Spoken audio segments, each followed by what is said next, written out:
Welcome to our Introduction to Sociology MOOCs 2, and today we shall be doing Herbert Blumer's Symbolic Interactionism. Before we begin with Herbert Blumer, we shall be giving a very small biographical sketch of Herbert Blumer, who he was and what he did. Blumer was at the University of Chicago. He was there from 1927 to 1952 as a faculty. Blumer studied under Mead as a regular student, and he was the auditor in several of his graduate courses. Mead relied on Blumer's interpretation of his thought shortly after his illness, and Mead asked Blumer to take over his major course and advanced social psychology. You know why? Mead had a lot of trust on Blumer, and he understood that it was Blumer who could be a torchbearer of his legacy, of his tradition, and that was probably one of the reasons why, after George Herbert Mead became ill, he requested Blumer, his student, to carry forward his legacy. Blumer carried forward Mead's tradition for 25 years at the University of Chicago and Berkeley, where he taught. Blumer was also the editor of American Journal of Sociology from 1941 to 1952. Also at the same time, he was the president of the American Sociological Association in 1956. Blumer argues for the necessity of including subjective experience or covert behavior as well as observable behavior in scientific explanations of human interactions. Now, Blumer was trying to speak about both things. He was talking about unstructured, certain behaviors which are extremely covert, hidden, which you cannot see from outside, certain verbal and non-verbal interactions, certain cues or certain behavioral juxtapositions which are kind of undermined, which are not that underlined. But also at the same time, he was talking about those kinds of behaviors which are more visible from outside, those more overt kind of behaviors. So it emphasizes a need to understand things from the point of view of the actor, and interaction involves something more than stimulus response. Instead, what happens is a process of stimulus, interpretation, response, and this is what we had been saying throughout this module and this particular unit on symbolic interactionism and interactionism in general, where there has to be a 3-degree process where we have stimuli, then interpretation, and then response, which means that we don't things for granted. We don't take things on their face value. We just don't act upon things as they are, but we always try to give a meaning to it. That is why it is very different from the behavioral things or behavioral actions where they are just petty behaviors without any interpretation being done to them. So this is how we can distinguish between the symbolic and non-symbolic behaviors, where the place of interpretation doesn't go and where there's a just mixed chain, or rather a straight chain, a kind of unilinear passage between your cues or the stimulus and the response without interpreting it. So that becomes an area of non-symbolic interaction about which probably Blumer was not much concerned. So let's see how symbolic interactionism happens and what is the chain of action. A acts and B perceives and ascertains its meaning. B tries to understand A's intention. B responds according to the meaning he has attached to A's act. A responds according to the meaning which he sees in B responses. So see, there's a lot of mediations which happen. It is not a simple stimulus response thing, because supposingly A acts and B perceives it. B presumes what should be the intentions of A, and understanding the meaning of A's action, B usually responds to it. So before B responds, there is a lot of intermediating factors which dictates the course of action for B, and which is why B responds to it, and B responds to it not in a very clear manner, into a very unilinear passage. There is a lot of mediations through which, a lot of, a lot of things, a lot of decisions that B has to take before it actually responds to A. Now what does A do? A on its turn, A also kind of perceives B's actions and tries to find out what should be its motivations and what meaning A should attach to B's action, and finally A responds. So you can see that between A's action and A's response, there is a lot of things happening. So this is what is the phase of interpretation and internal conversation, which we had also talked about, role taking and internal conversations and stock knowledge. So those things are usually taken into consideration when we go for this stimulus, response and the internal periphery of, or the intermediate periphery of self-understanding and subjective meaning.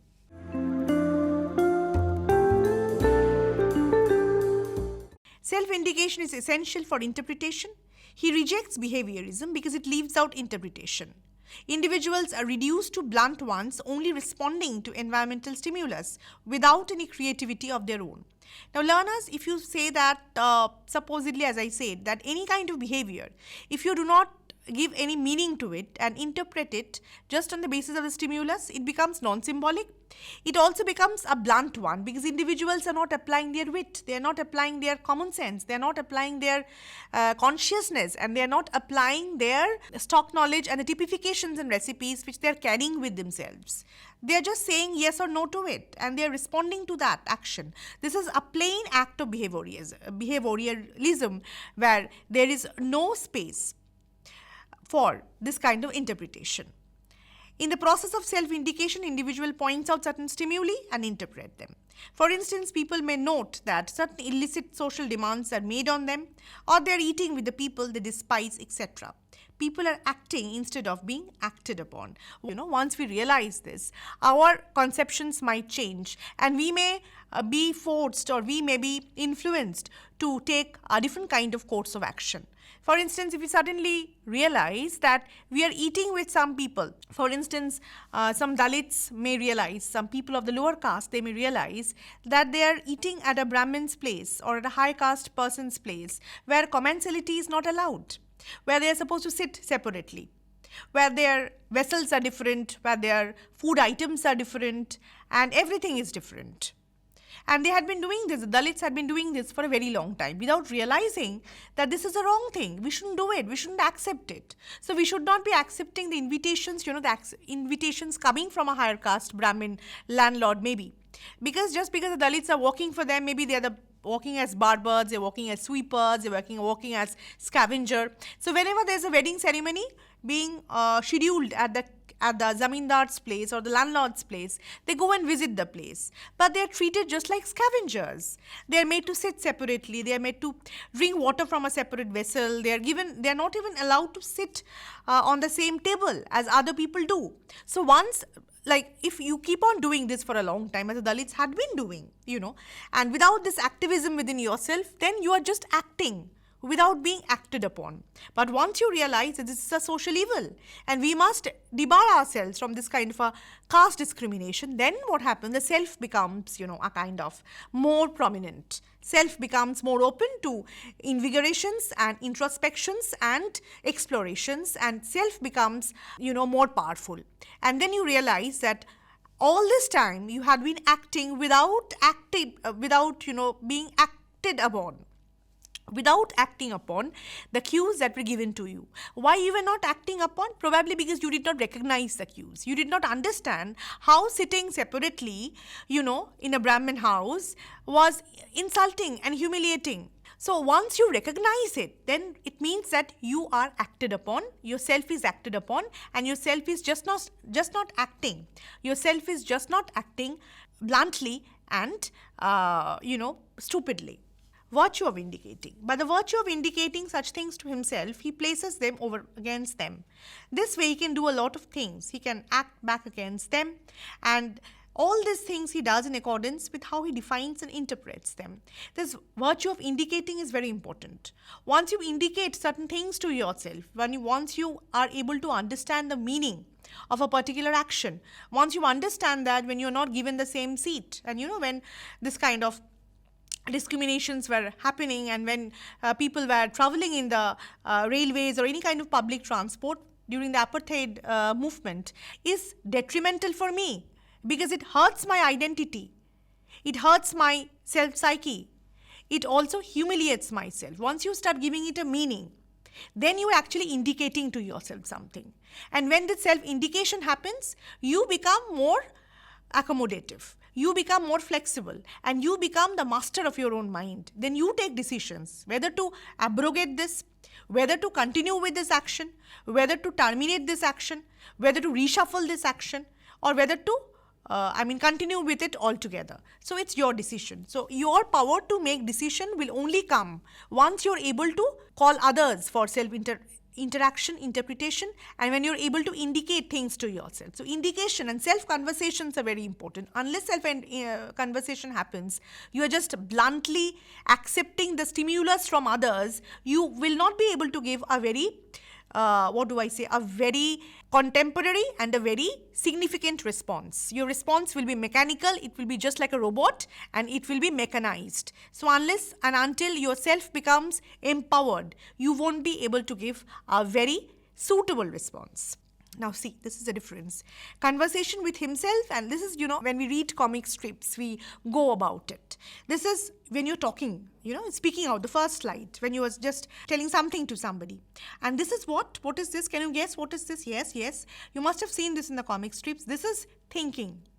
Before I say something, I'm going to make a indication within myself. I'll do a lot of conversation with myself, and I will be talking to myself before I actually come to a conclusion.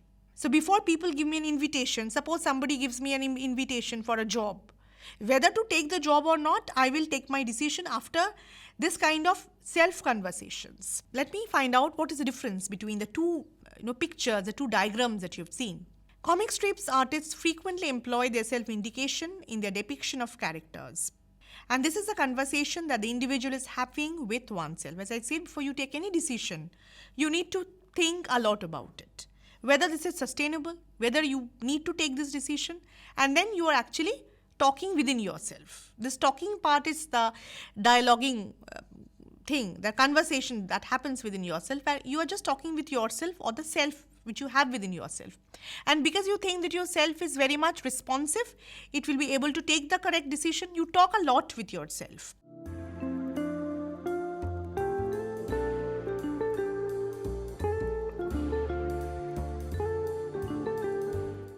That this is quite different from the general conversation between the two characters. This is the overt conversation without taking into account what goes on in the minds of the actor. So when you are finally talking out to the individual, that is very different. This is the first comic strip that we have seen. It is actually a kind of a overt conversation where what goes into your mind is not revealed, and you are not talking to anybody. You are not taking any imaginative rehearsals. You're just speaking out what have come to your mind. So maybe you are speaking out on the basis of all the conversations that you already have within yourself, or maybe you're speaking without this conversation. So more you have conversations with yourself, more kind of internal dialogues that you have within yourselves, the more effective your conversation will be.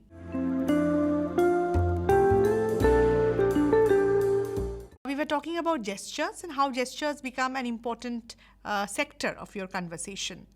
And in order to understand the meaning of interaction, you must take the role of the other. We had already said that, and how role taking helps us to take the attitudes of the others had also been studied. And we know that unless and until we put ourselves in the shoes of the other, we won't be able to take his place. So we won't be able to convert a gesture into a significant symbol unless we have been able to understand and interpret the actions of the others. Next, we come to the difference between symbolic and non-symbolic interaction. This is also something which we have already discussed before, and where we have said that wherever interpretation and response giving is more mediated and juxtaposed with interpretations and your own explanations giving a subjective meaning to the object by the individual, and therefore changing the thing into an object, there it becomes symbolic interactionism. But whenever this kind of interpretation doesn't happen,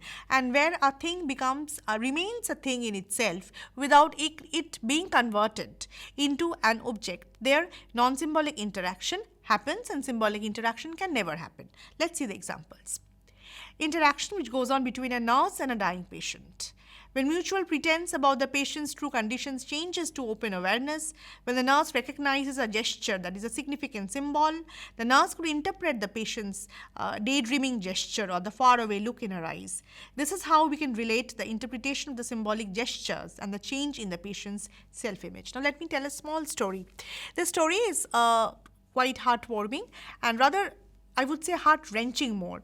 Why? Because, a lot of deaths happen in the hospital beds, and once nurses become very tied up, become very bonded with their patients, it becomes quite difficult for the nurses to bear with the loss of their patient. And sometimes staying by the patient's side for a very long time, makes them more closer, brings them more closer to the patient. So once when a nurse was talking to a patient, and she knew that the patient will not live for a very long time, and the patient was, the patient knew that himself or herself that he won't live for a very long time. So he was telling a story to the nurse, and he was saying that, what, when I go back home, will you come and meet me? The nurse said, yes, definitely I'll come and meet you. Why not? And then the patient said, and then we'll go for long drives together. Won't you want that? Then the nurse said, really? Will you be able to drive the car again? So the patient became very sad, and the patient had this faraway look in his lenses, and he was remotely, vaguely looking at the nurse, and a far-fetched look in his eyes, and the nurse could understand, that this was the time when the patient was realizing that he would not live for many more days. And the patient was also trying to take this into cognizance that he was actually daydreaming that one day he'll be able to go back to his home, will be able to drive his own car, will go on a long drive with the nurse. Nothing actually will happen. So the individual was he was coming out of the semblance, of the appearance he was having of himself, and he was coming back to the real life. He was understanding that he will not be able to live for a very long time, and the pretense was breaking down. So this is just a way of symbolically understanding or interpreting the behaviors or the actions of the other. On the other hand, when you go for non-symbolic interaction, what happens? You are directly interpreting the actions of the others without giving any meaning to it, as I've said it several times before. For example, a dog fight. What happens in a dog fight? The dogs are just fighting and howling and crying among themselves. They're making a very bad sound, crying in a shrill voice, and often they're biting the other, trying to hurt the other, howling at one another. So this is an excellent case of non-symbolic interaction because dogs are not able to understand the cries of the other. Maybe the dog is hungry, that is the reason he was crying, and the other dog comes and bites him without being able to interpret the action of the dog. So these are all examples of non-symbolic interaction where we do not give space to understand the actions, the cues of the other. This happens, So, Bloom's first premise. Again, these premises are very similar to that of symbolic interactionism. Human beings act towards things on the basis of the meanings that things have, and researchers observe that nurses use various strategies to avoid the later stages. Sometimes they avoid night shifts on wards where many patients die or getting themselves sick at the nick of the time. Nurses find the death scene very upsetting. They acted this way because of the meaning that death scene had for them. Sometimes the nurses are very bonded, are very bound to the patients, as I've said before. And sometimes when they presume that the death moment might come anytime soon, the nurses can take more and more offs. The nurses can avoid the night shifts where most of the deaths happen, and maybe in particular wards where more terminating patients with terminating diseases are admitted and they're more likely to die. So this happens when you're able to attach a particular meaning to that death scene. Maybe I'm not able to take that. But again, there are certain nurses who take it very bravely. They take it as a part of their duty and they don't interpret it. It is just a mechanical way of life. You have to live with it since you've come to this profession. So it depends upon the meaning I attach to my action. And then that is how I resolve my problem. I take my next course of action accordingly. Second premise, meaning is a social product, as I had been saying all this while, and it is created and not inherent in things. Maybe I'll talk about the example of a baseball, and through interaction with the others, individuals learn the social meaning, and social interactions between the school children and the staff may render a meaning that resulted in behavioral outcomes. See, meaning is a social product, as I've already said, and depends upon the meaning I attach to it, the way I look at it. My point of view is more important, and it is not inherent in the individual, or it is not inherent in the thing that I possess. For example, I might give an example of the baseball, or say, anything. If I say baseball, which is not known among the, say, the tribes, the pygmy tribes, or say any kind of an Adivasi, maybe they're not that familiar with the baseball. They are more familiar with some other kind of sports. So whenever I show them baseball, they will not be able to identify with it. They won't be able to give me any kind of a gesture because they're not accustomed with this kind of a game altogether. So you need to interpret that way.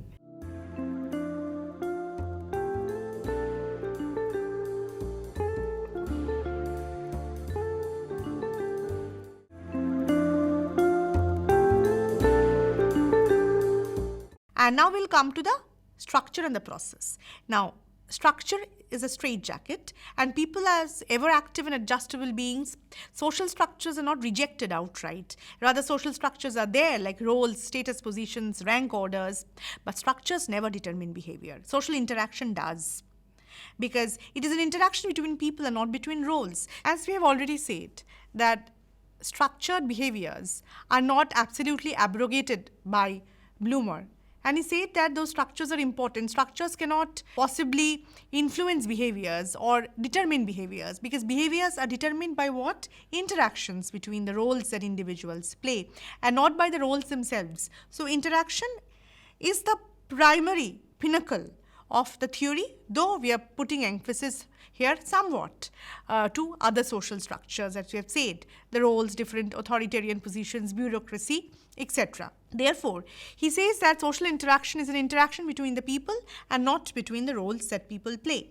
And social roles are specified by the culture, but interactive roles are flexible and can be improvised. And he talks about role distance. See, social roles are something which people are determined to do, and they do not change it.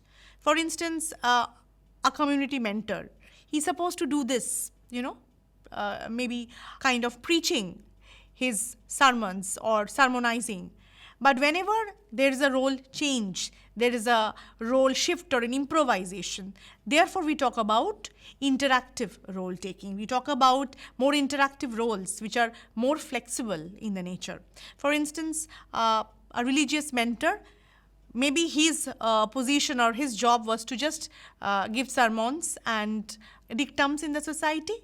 But when he takes upon a far more interactive space, when he says that, when he comes out of his narrow boundary and influences the children, especially the girls, to go to schools, to stop them from being school dropout, or stop the early marriages of the children and encourage the girls especially to take on education, that becomes an interactive role taking.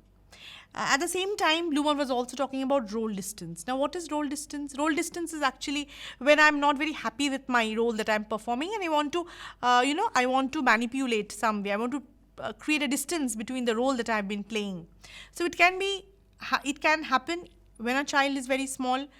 For a toddler, maybe he was playing something and he got hurt, and he just, came out of it and shooed off to say as if I have a distance from whatever role I was playing.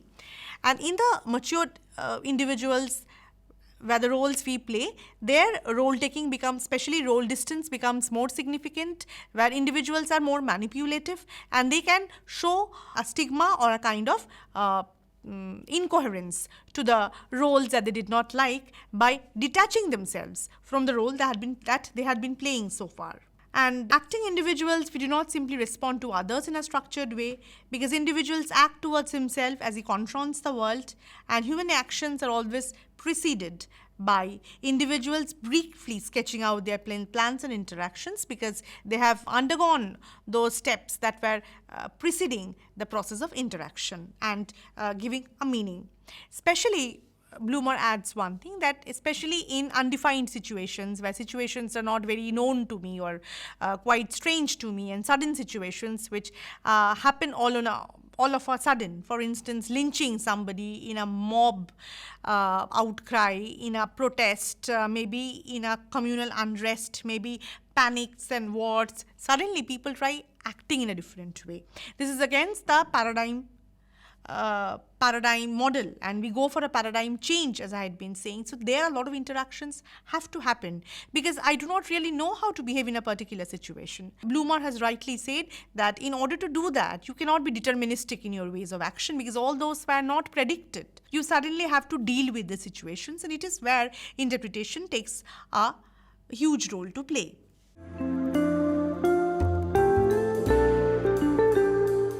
Bloomer talks about a lot of method. He was talking about field works, he was talking about ethnography, he talks about qualitative research. He says that we need to have a experience of the inner voices of the man before we finally go and take a decision and present our findings. It is necessary to know the private experiences of the individual. That is very important.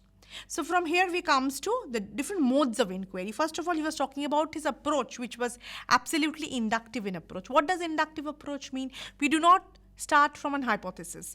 We do not know what is going to happen. So we don't start these are the questions that I need to answer. Rather, in the course of my research, in the course of my study, I find out my findings. So it is not I start with a theory, I start with a field and then come to a research finding. So it is not like functionalist quantitative research where I will begin with a set of hypotheses. For instance, if I say girls are very poor and they need to be given attention. This is a hypothesis. I need to test that. I will not test hypothesis that way.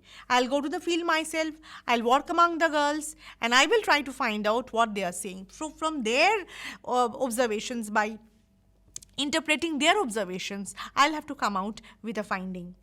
So this is inductive approach. And for this, what is necessary is exploration, where you need to go to the uncharted terrains, unplanned places, strange places, which are not absolutely known to you. And while you work on the field, you will be able to gather information about them. Once you gather the background information, then you will zero in on, or you will focus on some individual cases which you want to study. But before that, you have to understand the background, the backdrop and the social plane very well. With those things in mind, then only you will narrow down your focus and bring yourself into one or two case studies which you want to thoroughly study. Obviously, inspection is very necessary. Once you've done exploration, you will go for inspection. What is inspection? Where you will have a thorough knowledge of the area you want to study. This will bring you to qualitative analysis, and especially microsociology is very important in Bloomer's methodology, where he was talking about small scale studies. Don't go for a big studies.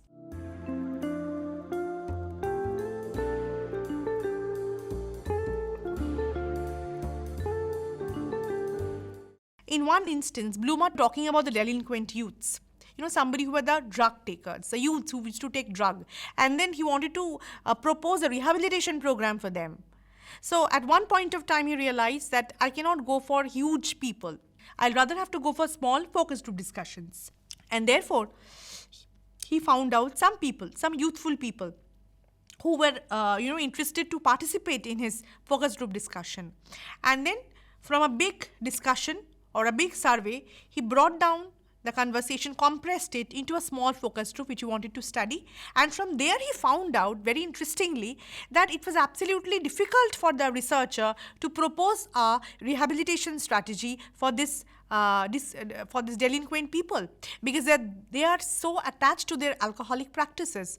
So what is more important is to understand alcoholism as a way of life, then proposing a strategy for them. So when you're going for an exploratory study, for an inspection, at every point of time you're being flexible. Why? Because you know that at every moment you might have to relocate yourself or reshuffle yourself or redirect yourself to a different plan of action. I'll just end it with one small example. He gave an example of the jury, how he comes to a verdict. Once, if I say that a girl had murdered her husband and the jury comes to the conclusion that it was very wrongful act and therefore the girl must be given the right punishment. But if the jury says that if you have lived with a husband like that for a long period of time, maybe for 10, 12 years of prolonged marriage, he being an alcoholic person, he battered his wife like anybody, not even spared his children, what would you have done before coming to the conclusion that what the girl did was wrong? And he stabbed the husband because he had every right to do it. And had you been in the place of the wife, you would have also done the same thing. So what the jury applies here is the method of symbolic interactionism. I think you had a nice journey with me. Please go through the books being referred in order to have a more understanding about symbolic interactionism.